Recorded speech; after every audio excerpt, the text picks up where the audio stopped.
Hey guys, how's it going? Hobby Mommy here. So my kid's birthday is coming up in a couple of weeks, and you know me, I always want to make more work for myself. So actually I've made a couple piñatas in the past, and by a couple I mean one, and it actually came out really good, and it took a hell of a beating from those kids. So this year I think I'm gonna make another one, and I'm gonna do Hello Kitty. So come along with me. My boyfriend's been getting a bunch of packages, so we had a bunch of cardboard. Otherwise, I probably wouldn't have made a piñata, but you know, I like to reuse and repurpose things, so they're just gonna beat it to the nines anyways. No sense of spending the money on it, but I did have to buy some things, which fairly inexpensive, probably about $10 in material. We already had the cardboard, but here's what I got. You're gonna need a hot glue gun. I have masking tape, crepe paper, tons of crepe paper, and some construction paper, which we'll use this for things like the nose, the eyes, bow, little things we just glue on. All right guys, let's get started. So I started out by sketching Hello Kitty herself. As you can see to the left, I ended up using a coloring page to use the basic outline of her. I really tried hard in this video to cut down the time. That I had almost 45 minutes of recording time, and I cut this down to just under 6 minutes. So bear with me, I really tried to make this as short as possible. You don't need electric scissors to do this, but it does help a lot. And I went ahead and I traced the other side, cut the back side out, and there you have it. There's both Hello Kitty front and back. Okay?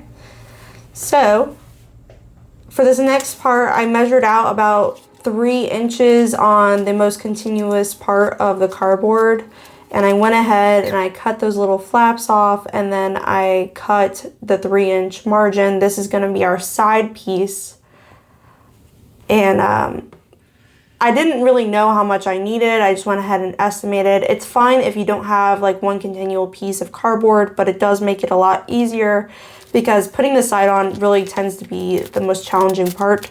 I used 2.5-inch masking tape to form those sides together, and I used packing tape on the inside just to get it to hold while I put the masking tape, because it's really important if you want it to support the weight. But yeah, I went ahead here, and you can see me going along the edges, which when I put the other side on, I will do the same thing. I went ahead and I hot glued the bottom and the top of my piñata because I want it to be able to support the weight of the candy. And also when it's hanging from a tree or wherever you decide to hang it, you want to make sure that it can support the weight. Also, it will help hold up when the kids are beating it, because if you got a big party, you want every kid to get a turn. Okay guys, here you have it. I hot glued the other side, and I used masking tape around the edges, and now we're ready for our crepe paper.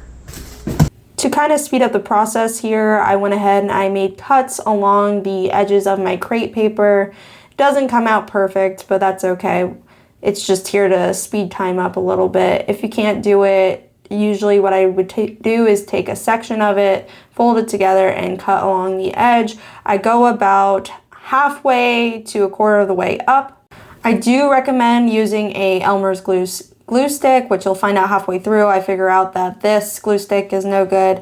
The purple Elmer's glue really is the best. I did end up using a bottle of Elmer's glue too, which you can use as well, but I really just feel like the purple glue stick is the best and helps stick the crepe paper on. I kind of fast forward here because it is quite a lengthy process, but to me it's well worth it.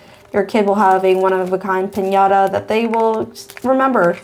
They'll be like, do you remember that time my mom made a piñata for me for my birthday? It was so cool. Yeah, well, we hope they would say that after all the time and effort we used on this. I do want to say, when doing this layering process, it's easiest if you work from the bottom up, so that way you don't have to layer each one under each other and just build your way up.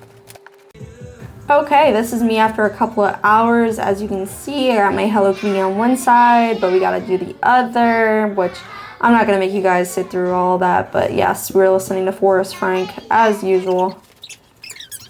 But here you are, both sides are done. Now I'm gonna do the section in the middle that holds all the candy, which for this I just cut little sections and I just layer it up, and candy in there. Make sure you tape it shut, and bada bing, bada boom, she's done. I did end up gluing some tails on the end, but I can't wait to watch this thing take a beating. Thanks for watching.